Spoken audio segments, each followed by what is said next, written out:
এই গরমে ঠান্ডা ঠান্ডা কুলকুল শরবত যদি খেতে ইচ্ছা করে তাহলে কিন্তু ঘরেই বানিয়ে নিতে পারো এরকম তরমুজের শরবত। এর জন্য তরমুজগুলোকে আমি ছোট ছোট করে কেটে নিয়েছি। লাগছে বিট লবণ, মিশ্রি, পাতিলেবুর রস আর পুদিনা পাতা, আর লাগবে অল্প একটু চাট মশলা। প্রথমে মিশ্রিটাকে শুকনো অবস্থাতে আমি একটুখানি গুঁড়ো করে নেব, কারণ এই ডেলা মিষ্টিগুলো পরে ভালো করে গুলতে চাইবে না।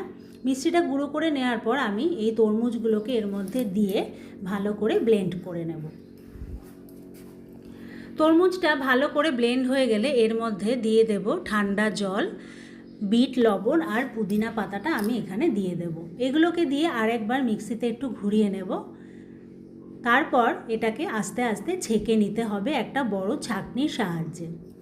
এই স্টেপটা একটু ধৈর্য ধরে করতে হবে, আস্তে আস্তে ছেঁকে নিতে হবে। ছেঁকে নিলেই জিনিসটা খেতে আরও ভালো লাগবে।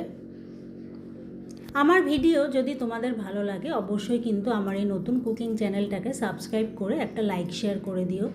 তোমাদের একটা লাইক, একটা কমেন্ট কিন্তু আমাকে আরও উৎসাহ দেবে নতুন নতুন ভিডিও আপলোড করার জন্য। দেখো, এভাবে একটু নাড়াচাড়া করলে চামচের সাহায্যে সমস্ত জলটা বেরিয়ে যাবে, রসটা তরমুজের। এবার একটা বাটির মধ্যে আমি লেবুর রসটা আর চাট মশলাটাকে মিশিয়ে ভালো করে চামচের সাহায্যে মিশিয়ে নেব। অন্যদিকে একটু ছোট ছোট করে তরমুজ আমি কেটে রেখেছিলাম, সেটা গ্লাসের মধ্যে দিয়ে দিচ্ছি। এবার গ্লাসের মধ্যে দিয়ে ওপর থেকে আমি তরমুজের যে শরবতটা বানিয়েছি সেটাকে ঢেলে দেব।